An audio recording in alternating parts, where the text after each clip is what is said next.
విజయనగరంలోని అశోక్ బంగ్లాలో నిర్వహించిన మీడియా సమావేశంలో ఎంపీ కలిశెట్టి అప్పలనాయుడు పాల్గొన్నారు. ఎంపీ మాట్లాడుతూ ఒడిశా భువనేశ్వర్, చంద్రశేఖర్పూర్ జరిగిన ఈస్ట్ కోస్ట్ రైల్వే సమావేశంలో పాల్గొని విజయనగరం జిల్లాకు సంబంధించిన రైల్వే సమస్యలతో చర్చించామన్నారు.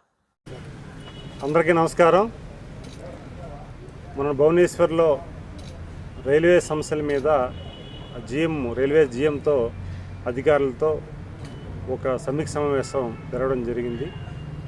ఆ సమీక్ష సమావేశంలో మన విజయనగరం పార్లమెంట్ పరిధిలో ఉన్న విజయనగరం రైల్వే స్టేషను, అలాగే బొబ్బిలి కానీ, గజపతి నగరం ప్రాంతం కానీ, అలాగే రూరల్ ఏరియాలో ఉన్న రైల్వే స్టేషన్ల మీద పలు సమస్యలపైన విషయాలు చర్చించడం జరిగింది. ఏడాదిలో పెండింగ్ ఉన్న మనకి ఏవైతే ఫ్లైఓవర్ బ్రిడ్జెస్ కానీ, అండర్ బ్రిడ్జెస్ కానీ ఏవైతే మనకి పెండింగ్ ఉన్నాయో, నిర్మాణం అయిన తర్వాత కూడా సమస్యలు ఏమున్నాయో అవన్నీ కూడా ప్రస్తావన చేయడం జరిగింది. చిబురువెల్లి మనకు ఏదైతే బ్రిడ్జెస్ వర్క్ అండర్ పెండింగ్ ఉందో దాన్ని కూడా ఇమ్మీడియట్ కంప్లీట్ చేయమని అడగడం జరిగింది.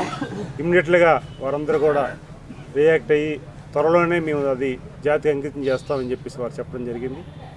అలాగే అండర్ బ్రిడ్జెస్ సంబంధించి ఏవైతే కొన్ని వర్షాల వల్ల వాటర్ అంతా కూడా నిల్వ అయిపోతుంది, ప్రజలు ఇబ్బంది పడుతున్నారు, ప్రయాణికులు ఇబ్బంది పడుతున్నారని చెప్పి చెప్పడంతో ఇమ్మీడియట్గా జీఎం గారు స్పందించి డీఆర్ఎంకి ఒక ఇన్స్ట్రక్షన్ ఇవ్వడం జరిగింది. ఖచ్చితంగా ఇమ్మీడియట్గా ఒక ప్రత్యేకమైన 2 స్టాఫ్ని నియమించి మోటార్తో వాటర్ని ఎప్పటికప్పుడు క్లీన్ చేయమని చెప్పడం జరిగింది. అదే సమయం నైట్ అండ్ డే కూడా ఉండి వర్క్ చేయమని చెప్పారు జరిగింది. అలాగే మనకి చివరిబిల్లో కొన్ని స్టాప్స్ ఉన్నాయి, అది కూడా అడిగాం, అవి కూడా పరిశీలన చేస్తూ ఉన్నారు. అలాగే విజయనగరం సంబంధించి 3వ బ్రిడ్జ్, ఒకటే బ్రిడ్జ్ అవడం వల్ల మన ఫ్లైఓవర్ బ్రిడ్జ్ అవడం వల్ల రాకపోకలు ఇబ్బంది కలుగుతుంది ప్రయాణికులకి. అటు 2వ బ్రిడ్జ్ కూడా మనకు పెండింగ్లో ఉంది, అది ఇమ్మీడియట్గా నిర్మాణం చేయమని చెప్పడం, టెండర్లు అయ్యే అండర్ ప్రాసెస్ ఉంది, అది ఇమ్మీడియట్గా చేయమని అడిగాం, దాన్ని కూడా చేయడం అడిగారు. అలాగే అన్ని విషయాలు కూడా కూలంకుషంగా మాట్లాడడం జరిగింది.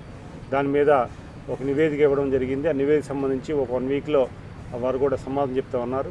అలాగే ప్రధానమైన సమస్యలు ఏవైతే ఉన్నాయో మన రైల్వే స్టేషన్కి వెళ్ళి చూడడం జరిగింది, దాని మీద కూడా మేము అవడం విషయం జరిగింది. అలాగే ప్రధానంగా ప్రయాణికులకి ఎటువంటి అసౌకర్యం కలగకుండా సౌకర్యవంతంగా ప్రయాణికులకి రైల్వే ప్రయాణికులకి సౌకర్యం కల్పించమని అడగడం జరిగింది. ముఖ్యంగా వాటర్ కానీ, మంచి తాగునీరు కానీ, అలాగే టాయిలెట్స్ విషయంలో కానీ పరిశుభ్రత కానీ పాటించమని, అలాగే ట్రైన్స్ విషయంలో కొన్ని ఏసీ కోచ్లు తగ్గించడం జరిగింది.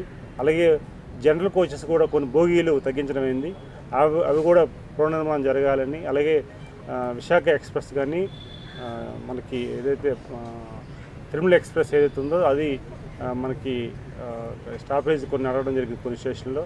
అలాగే మన గోదావరి ఎక్స్ప్రెస్ని ఎక్స్టెన్షన్ చేయమని అడిగాం విజయనగరానికి, దాంట్లో కూడా పరిశీలన చేస్తూ ఉన్నారు. అలాగే కొన్ని స్టేషన్స్ కూడా ఆధునీకరణ చేయమన్నాం, దాని మీద కూడా వివరాలు ఇవ్వడం జరిగిందని మీ ద్వారా తెలియజేసుకుంటాను.